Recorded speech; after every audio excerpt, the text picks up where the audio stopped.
He's worked in some of the world's toughest environments, from the Arctic Circle to the Middle East and Africa, and now he's using his experiences to help businesses in Asia with security and risk management. And we're going to go dive deep into his career, his transition into civilian life, and what it really takes to keep high-profile people and businesses safe.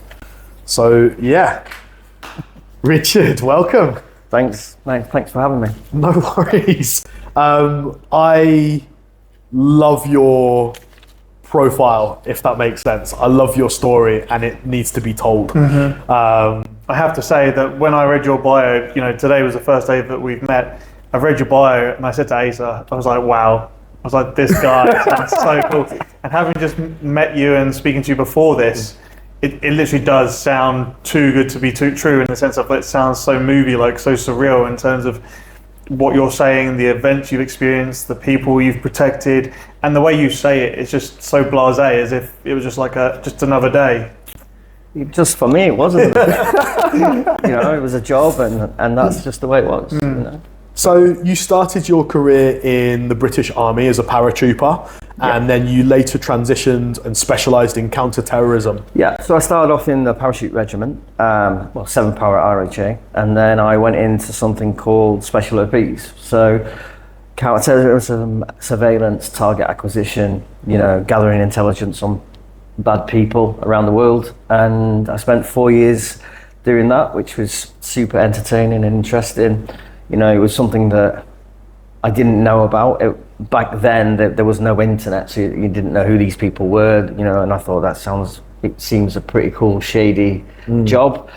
In reality, it isn't, it's very professional, and for me, it was a very challenging test. It's both physically and mentally challenging. 22 weeks of punishing your body and your mind.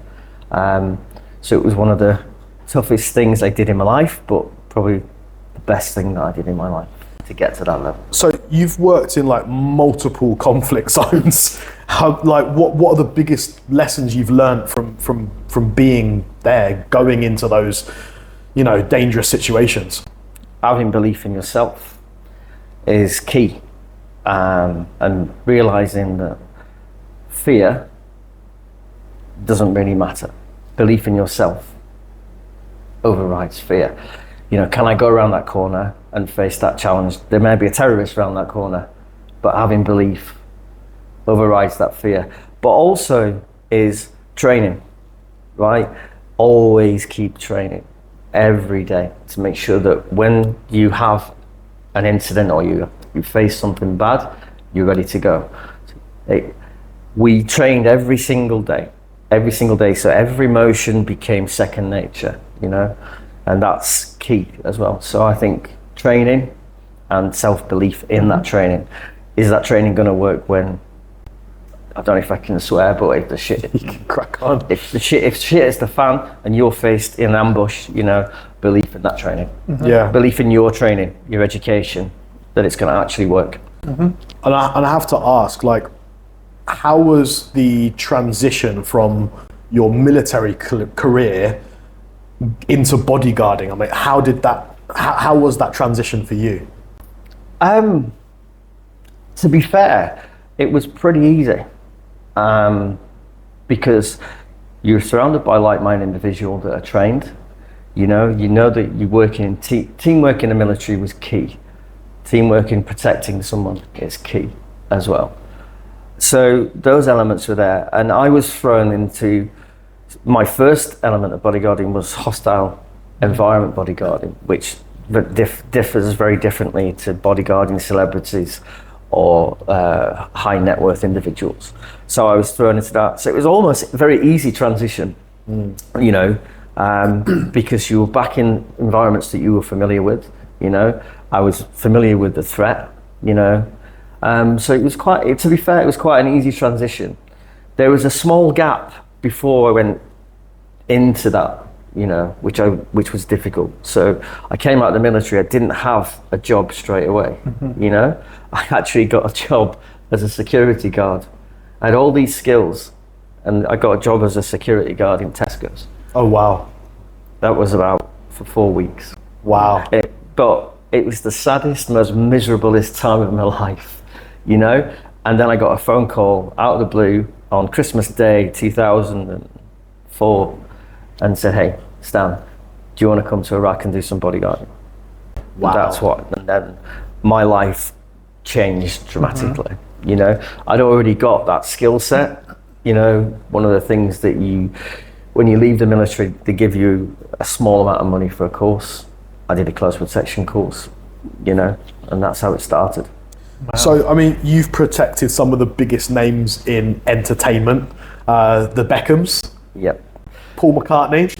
Yep. Sting. Yep. I didn't even know who Sting was. So how does protecting a celebrity differ from protecting somebody somebody like who's a diplomat or a high net worth individual? So if you're looking at celebrities, if you look the way they select their security teams, you'll see them in the press. They're all big guys, like, you know, big guy like you, you know, big guy like you, you know, they're all quite big. They want that press. Right, so protecting someone who's a celebrity, the biggest threat to them is the bad press, you know. So trying to protect them from that bad press. So they might have a particular habit, for example, and you need to protect that habit getting into the press. Okay. To make it simple. So more about privacy protection. Yeah. So if they like to drive their car pretty fast, right? I'm going to say, listen, put your seatbelt on, right? Take it slow. I want, you know, because I know that there's press there. Because I've done my surveillance. I know what the press car vehicle looks like. I know the number plate. I've done a V-check on it. Do you know what I mean? Things like that. So that's me doing my job to protect you as the client. Nice. You know? Where are the police? Are the traffic police working today? Have I done a route where he's going to go? Right? Is there any speed cameras on that route? This is all, people think bodyguarding is just about standing there and taking a bullet for someone. So all these little things to protect you from getting yourself into trouble. So what do you think is the biggest thing that people get wrong about bodyguarding? That you have to be 10 foot tall and built like a brick built shit house. It's, well, you know, people think that it's about your physical martial arts skills, or are you proficient with a weapon? Are you proficient with your mind? That's what you need to think about. That's your biggest weapon. Your mind, your capability, thinking ahead. All of, you know, not can I take a bullet? Can I knock that guy out? That's totally wrong. We want to get away from that. So what were the biggest challenges when working with celebrities for you? So the biggest one is that they want to put themselves in the public eye, and that puts them in a situation because you might have crazy fans, you know, that are willing to do anything to get to them. I'd do quite a lot to get to Victoria Beckham, to be honest. I'm pretty sure a lot of people would, and a lot tried, you know. But it's about trying to take them out of that situation, advising them. Say, okay, I want to stay at let's just say Claridge's tonight. You know, I know there's a big event on at Claridge's. You know, Elton John's staying there. Do you really want to be involved with Elton John and his crowd and all this lot? That kind of thing. Trying to keep them out of the public eye when they really need to be in the public eye. That's that's the biggest issue. And with technology advancing along the way, because you know you mentioned that you got into it many years ago, how did you see technology affect what you do in terms of trying to protect people? So, for example, social media. Obviously, celebrities might want to share stuff online. You know, how did that then change your role and what you were doing? Well, it made it even more difficult because sharing a picture of yourself in Saint-Tropez, for example, you know, and anyone who's got an axe to grind against that particular celebrity, they know where you are now. You know what I mean? Right, I can go there. You know, putting my every move on social media. I'm in the club. You know, they know where you are. That made it even more difficult. You know. Did you ever have any incidences like that where you had to, extract someone because there was, a potential threat because they'd given away something secretive? Actually, yeah, but it wasn't a celebrity. Right. Okay. So a client of mine took a picture of himself at a UN compound Right. in Jalalabad, and within an hour we were surrounded. Whoa. Wow. Yeah, because he took a picture and he put it on he took it on he put it on Facebook. All because of that. And he worked, and irony, he worked for the Vatican. So the Vatican hired what's a company called, if you look at a company called IDLO, so Microsoft, the owners of Microsoft set up IDLO, the Vatican were involved, and their idea was to go and help people develop law in countries which had no longer got a functioning legal system. So this guy was an advisor, he took a picture, put it on his social media, next minute, we were surrounded. Wow. Blimey. Which then meant, how the fuck do I get this client out of Jalalabad? And if Jalalabad is about 200 miles away from Kabul, which is a relatively, at that time, safe area. So, but you have to pass through a valley to get there. So that's ambush central. So I was thinking about, how am I going to do this? There was a small American airbase in Jalalabad who I didn't know anyone there. I actually went up there with a bottle of whiskey and said, can you come and help us get this guy out of this fucking country? Well, particularly out of Jalalabad, because they know who he is now, they know where we are. So we jumped in a 4x4, crashed through the back gate, drove to the airbase, put him on a helicopter on a Black Hawk, got him out.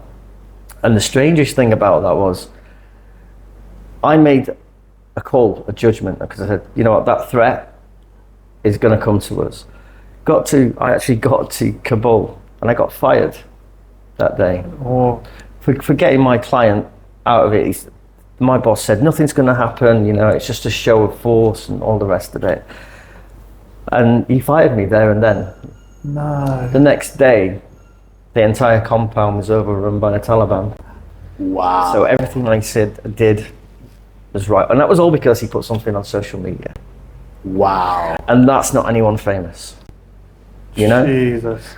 So social media has made the job 10 times difficult. Again, tracking, you know, your every movement, you know, mobile phones now are easy. If you've got a client and you want to get the client from point A to point B, they can so easily be tracked. Mobile phones. Picture, you know, if you're good at tracking someone, because one of the things is I need to be able to track someone in order to surveillance, counter surveillance. Yeah. I need to know how someone's going to track these thinking. So if someone takes a picture in a car, a celebrity takes a picture in his limo, you know, I look what's in the back window, what streets he's on. We've got Google Earth, you know, you can put a pin in it, all that stuff. Yeah. It's so easy to do, you know. With AI technology, you can literally put like a part of the street in and you can find it. There you go. Exactly. It's really scary. So that does make it difficult. You've now transitioned from doing what you were doing, because that's a crazy existence in my opinion, really cool, but you've transitioned into risk consultancy in Asia, working with F&B and events industries now. Yeah. What are the biggest security challenges that these businesses face? I think, you know, businesses protecting your brand is key, and that starts from the very bottom. So from security on your hotel, the way they interact with the customers, that, you know, protecting your brand. So do they speak to them in the right term, you know, in the right terminology? Are they polite, etc.?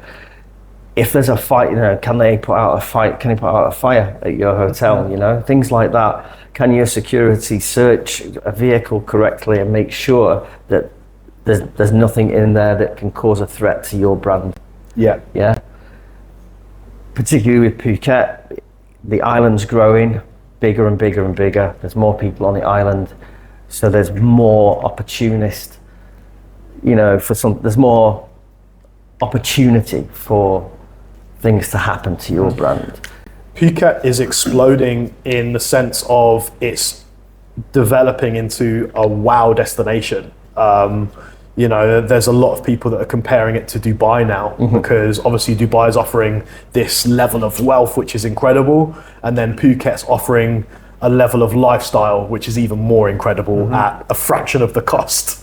But with all of these people coming, and there's a lot of condos and developments happening at the moment, there's even more people going to come. It's not a bad thing, but I think businesses do need to level up their idea of security in precautionary measures, if that makes sense. It's better to be safe than sorry. Yeah. And you actually said something earlier that I never even thought about before. This is before we started recording, which was beer bottles. You know, bar staff being busy, not being able to collect them. Why are they a hazard? Just give someone an explanation. You know, in terms of the small things and how like a bar fight can occur. Yeah, and to be good at security, like I said, you've got to be situationally aware of everything that's going on around you. You know, but also, okay, go back to the story before. You know, I was security guard. There was 4 bottles on a table. Sorry, on the floor. And I said to him, "Do you see any threats around here?" No.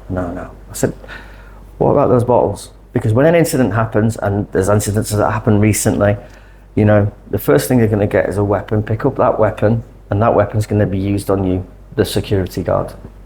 But if we'd have thought ahead and said, actually, that's a threat, what I'll do is I'll pick those bottles up and I'll put them behind the bar. That eliminates the threat to me, but it eliminates the threat to the customer, which then eliminates the threat to the brand. You know, just by doing that small thing, you know, moving some bottles. People don't think like that. People think that we've got to sit there and wait for something to happen. The whole idea about being professional security is preempting the threat. Not just about being a security guy standing there, actually being part of the team and helping out in other ways, but being socially aware of everything. Yeah, and again, I mean, the first time, if you go anywhere, the first person that they come to, particularly in an island, like people when they come on holiday, they see the security guard and they're kind of going to ask you something, even something simple, where's the 7-Eleven? Do you know what I mean? If you could be able to speak and tell them where that is.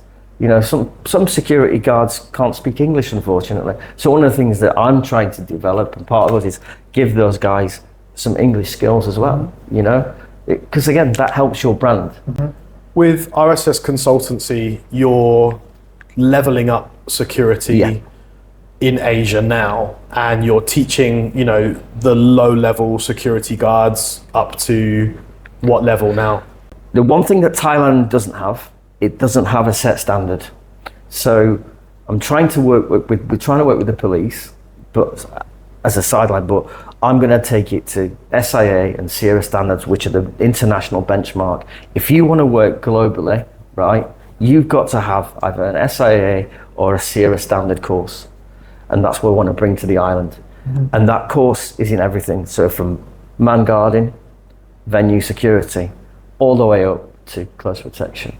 That's what I want to do. And not just that, but I also want to try and improve job prospects through doing that as well. You know, trainer, for example. Once you've got someone fully trained and qualified to be, you know, an SIA standard, then train the trainer. You know, more education, better opportunities within the security industry, predominantly for Thai people, you know. I think the amount of people coming here and events venues and businesses protecting a brand is really important. But yeah, I think training the security staff to deal with conflict, to deal with rowdy people that have been drinking, intoxication and conflict management, I think what you're bringing to the table is something that's really needed across Thailand and the rest of Asia as well. Yeah, I hope so, you know. And again, you mentioned conflict management is one of the hardest skills to learn, but it stops so much violence, so much criminality if you can do conflict management. And that all stems with how do you speak to people?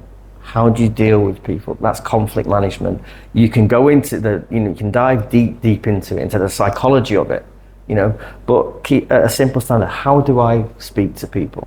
How do I deal with that angry person? And what I'm doing here, I'm actually doing exactly the same thing. My hands, for example. Hey, let's be calm. Let's have can I help you? You know what I mean?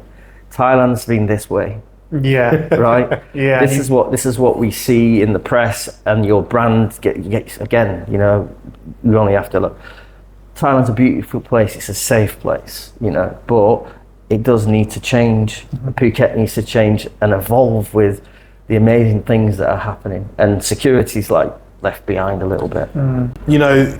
I have to sometimes source security guards for my clients' villas, for example. I get a lot of clients and they want a really nice, amazing villa and they want more than what the security of the complex is offering. They want a security guard outside the door.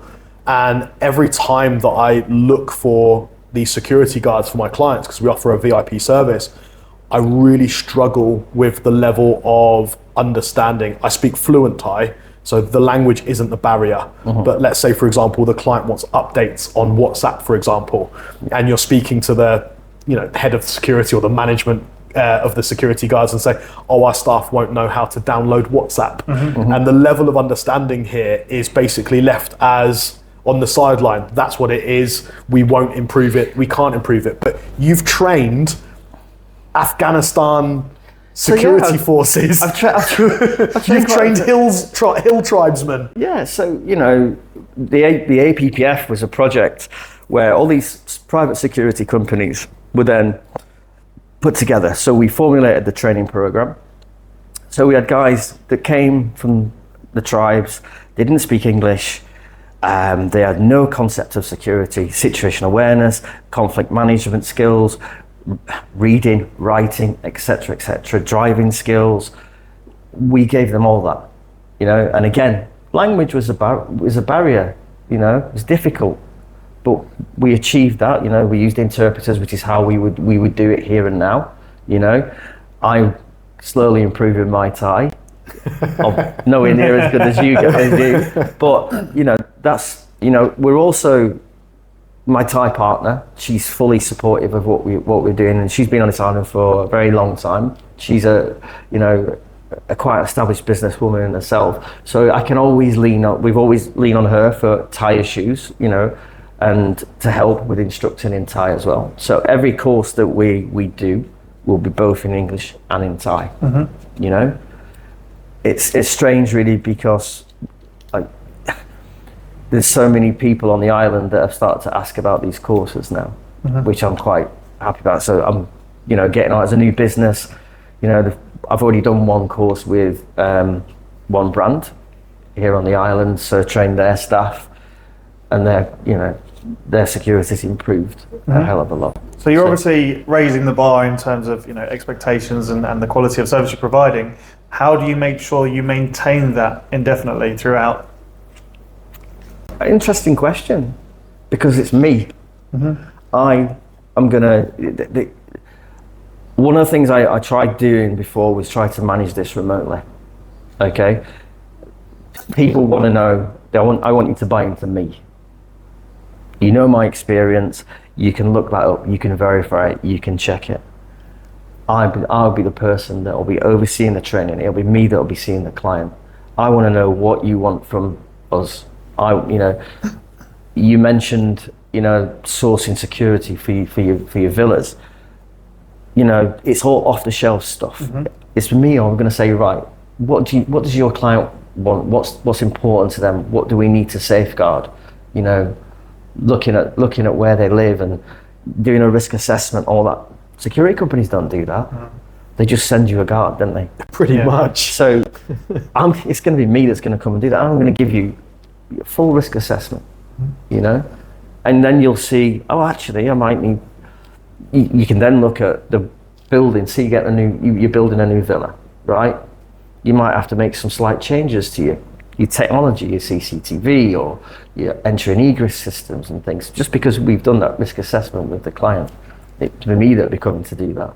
I want to touch on technology, but before I do, I just want to make a massive point in, education and teaching security guards at even from the lowest level, at any level, but from the lowest level here, I just think it's incredible that you're taking that on, because it's the running joke. It's like, going home at if you live in a building and going home and the security guard's sleeping and it's the running joke. Is he having a nap? Yeah, he's having a nap. And it's leveling people up, leveling security guards up is a task that's needed with the times. Yeah, and go back to what I said. I know it's going to be an epic challenge. I'm not foolish enough to know that it's not going to be. But as I said, I've been in some of the most challenging environments. I've done some of the most difficult things that I never thought I could do. So why can't I level up security and change it and make it a more appealing career to Thai people or anyone on the island for that matter? It's a challenge, and so many people, I guess, when you started your business, say, it's going to be difficult, that and whatever. Listen, it's a challenge. Yeah, and I'm going to have a really good go at it. And it's not just a one-stop shop either. You continually train your team as well. So once they've been trained and they've got their qualification, you're there to support them throughout. And absolutely, the training won't just stop there. Again, with if you get an SIA qualification, so there'll be add-ons to that. So we might add health and safety elements to that, which would really help your brand or your client. First aid, leveling up that first aid skill. So from what we call the basic first aid up to FPOS-I, which, that sort of stuff, particularly if you're looking at a venue where you might have, for example, someone gets an arterial bleed straight away, try and get an ambulance down Bangla Road, right? Might die, but if your security guard knows how to put a tourniquet on correctly, you know what I mean? That's extra training, but that's where I want to keep going. If you're going to work with us, we'll keep training and investing in those people, and you're going to get a better level of service. Because as it stands now, it's take off-the-shelf security across Thailand. And I want to change that. And that goes back to what we were saying earlier, that they're more than just a security guard. Yeah. Especially if they've got medical certificates, they're trained in fire safety, all those kind of things. It's not just they are there to be a show of force. I did a quick example about how our service changed to our security guards. We did a beach club, a beach club. I'll leave the name out for now, but they've got a swimming pool, right? Alcohol, swimming pool. It's an interesting mix, right? But does your security guard know how to deal with someone that's drowning or that's, taking in a lot of water and a lot of alcohol? Can they even swim? Yeah, can they even swim? Exactly. Things like that. So if I'm going to put a team at a venue, I'm going to make sure that they can cover all those type of eventualities. I'm going to look at that venue and go, swimming pool, right? Can you swim? Have we got basic first aid for you? Does it include drowning? Because if you take a basic first aid course, it doesn't include drowning. The ones that are around here, they don't. But then that's what we'll do. So to the client, yes, your security staff will have this, and this. It's a level of awareness that you have that you've brought into your business, and I'm guessing it comes from your years and years and years of experience in martial arts. You're also an equestrian, or is it equine? Equine. Yeah. Bloke from Sheffield into horses. It's a long story. We got some time. Come on. So when I was in the army, I want to hear the story. When I was in the army, I got into trouble and for being late. I went out, partied, had a night out with the lads. I was late, and it was coming up to summer leave, and my punishment for this was that I wasn't allowed to go on leave for 2 weeks, and I was sent to the stables. Now, my unit doesn't have anything to do with horses, right? That's ceremonial stuff. You know, we do proper soldiering. So the flipping punishment was, you're going to go to the stables and shovel horse manure for 2 weeks. So the stables were actually up in Thirsk, and I don't know, you know, Thirsk races and all the rest of it. It's actually, you know, where a lot of horse trainers are, you know, and very valuable horses. And I got to talking and met the horses and the personalities. I'd never been around a horse in my life, you know. And one of the guys said, "Do you want to learn to ride?" And I thought, you know, why not? So there's no one here as well, so the lads are not going to take the piss out of me, because, you know, that's not very macho, is it? You know what I mean? And I'm not a posh kid. So I ended up learning to ride whilst it was my punishment. And I came out with a skill, even through, like, you know, that punishment. I ended up learning to ride a horse. And then I did some cross-country tournaments. And later on in life, I bought a horse called Risky. And he was a failed racehorse. Oh, He wow. won nothing. However, we trained him and got him as a cross-country horse. So, yeah. We called him, my wife called him Risky, because apparently, you know, I was risky. And now you're in risk management. Yeah. Yeah, so there you go. And that's the story. That's the story of the horse. But yeah, again, you've got to be situationally aware around the horse. Situationally aware, but also mindful of you know, people and beings around you. Like, really mindful. Yeah. I mean, how's that influenced your mindset when you're dealing with risk management? How has martial arts and riding basically got you to where you are now? It's more to be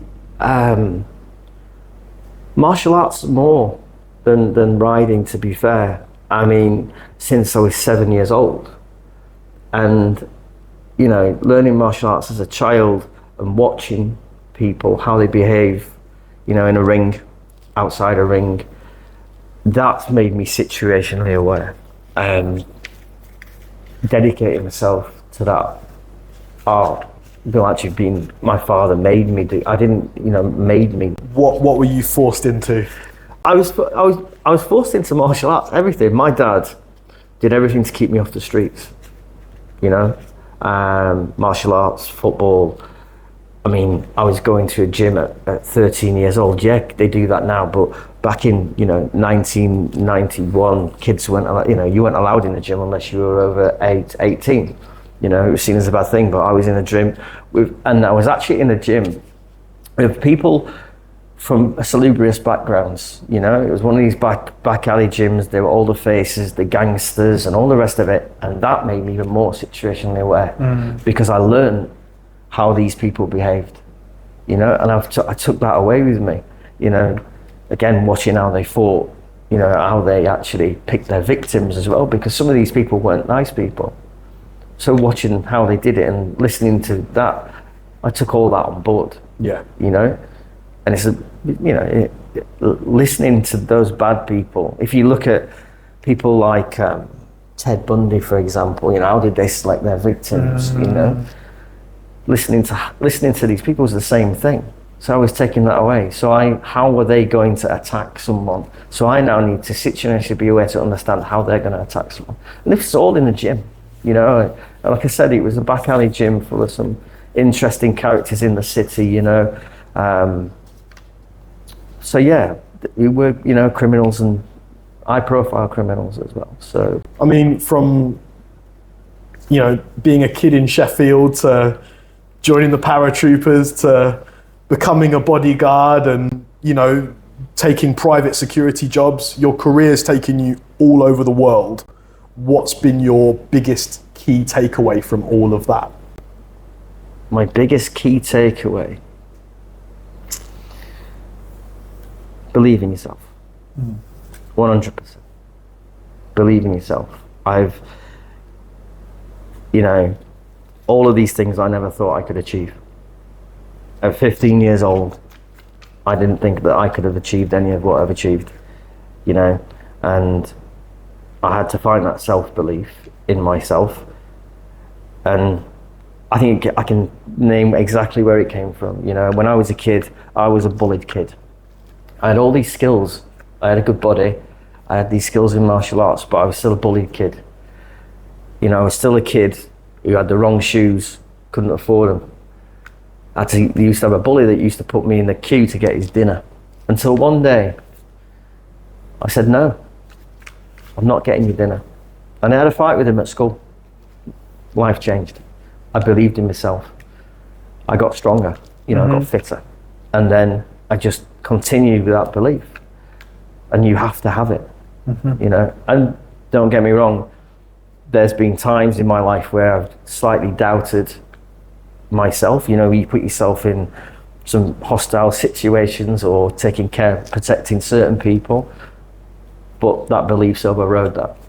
And that's what I take away from it. It's simple for me. So your weaknesses have become your strength in a way? Absolutely. Everything that I was terrified of. There's an old, I've got, my first ever tattoo is something that I stand by today. Nothing is to be feared, only to be understood.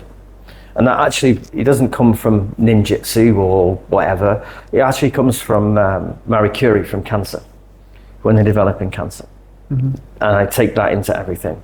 You know, why are you afraid of that particular person? Or why are you afraid of taking on that particular opportunity, that business? Why are you afraid of setting up a risk management company in Asia? You know, why? And then challenging it. Look behind it. You know, what's holding you back? Yeah. You know, question everything. Why are you were you afraid of snakes? You know, that's it for me. It's very simple, it's not complex. What would you, I want to touch on something because, you know, everything changed for you in that moment. And I know that you're a massive advocate of mental health because you go into a conflict, into a situation, and you've been contracting whilst living in Asia as well. And you come back to like this paradise island of Phuket after being in a war zone or in a conflict situation. I mean, that's a lot to deal with, but you've been dealing with mental health and you've been helping people through it as well.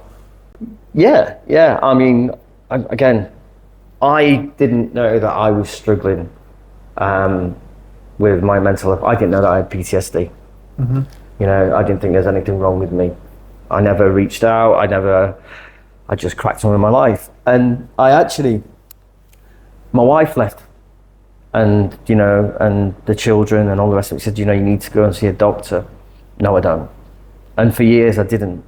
And I had a small gap in my career where I worked in the NHS during COVID, funny enough, because I'm a qualified remote medic, so I was working in the hospital. And I was going through this whole, you know, COVID diet, 20-hour shifts sometimes, all the rest of it. And eventually I broke.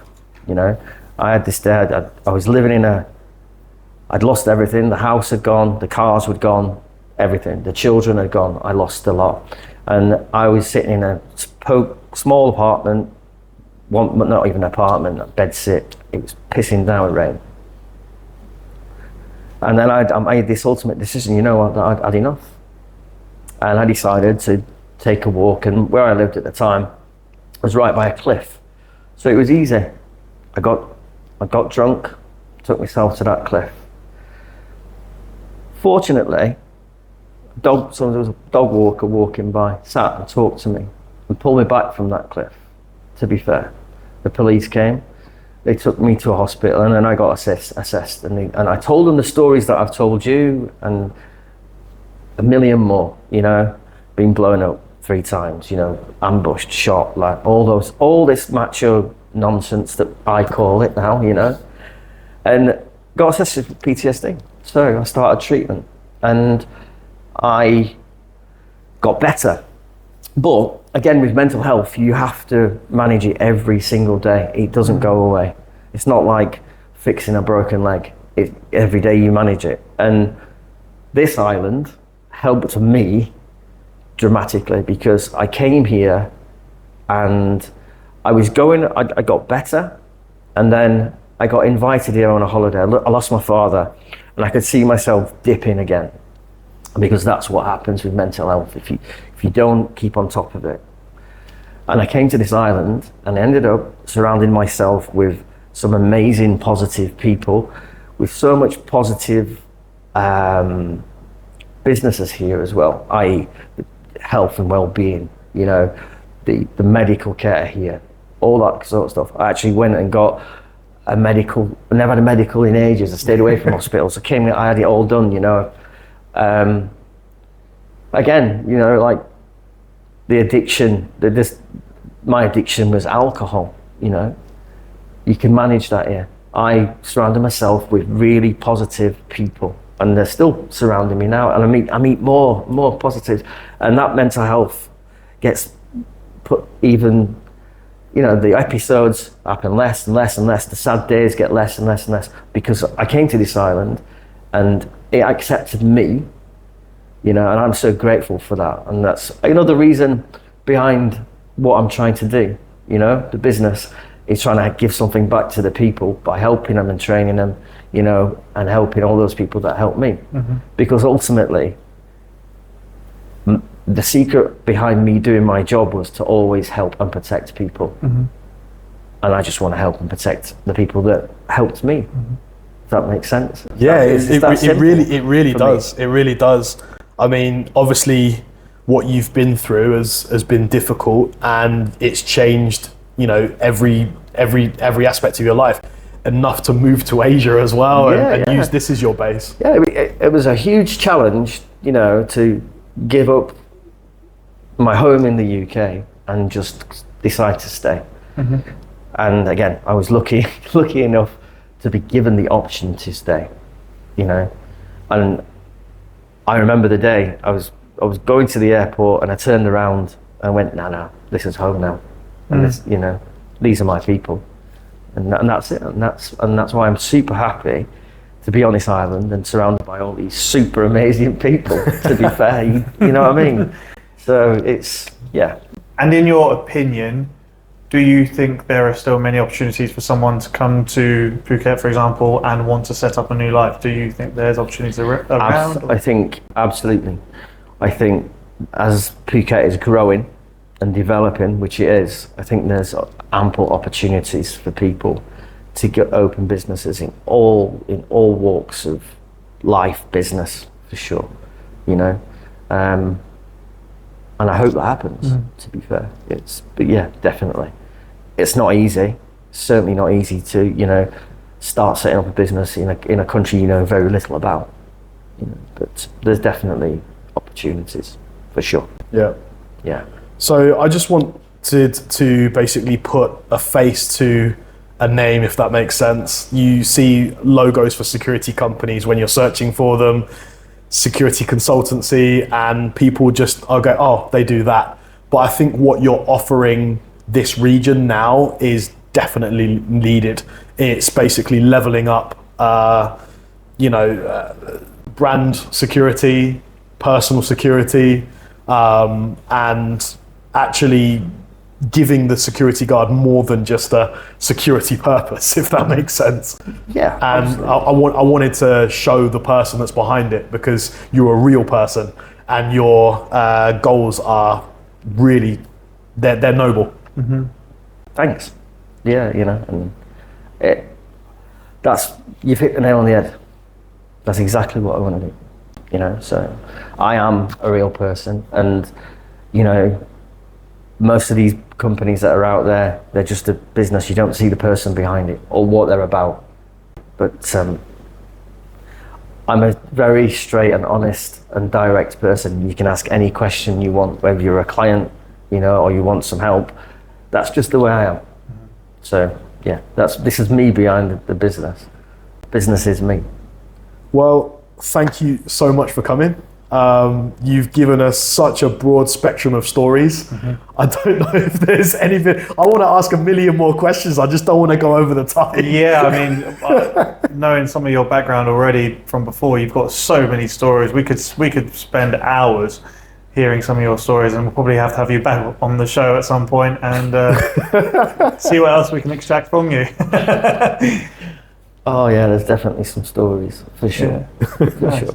All right, well, look, thank you for watching. And if you like the video, hit the like button. And if you think someone will benefit from this, then share it as much as you can. So thank you very much to Richard for joining us. And if you want to check out his security company, it's RSS Consultancy. And the link is at the bottom. And also we've got an article on AsiaLifestyleMagazine.com. Thank you so much. Thank you. Thanks for having me. Awesome. Thank you. Thank you. So,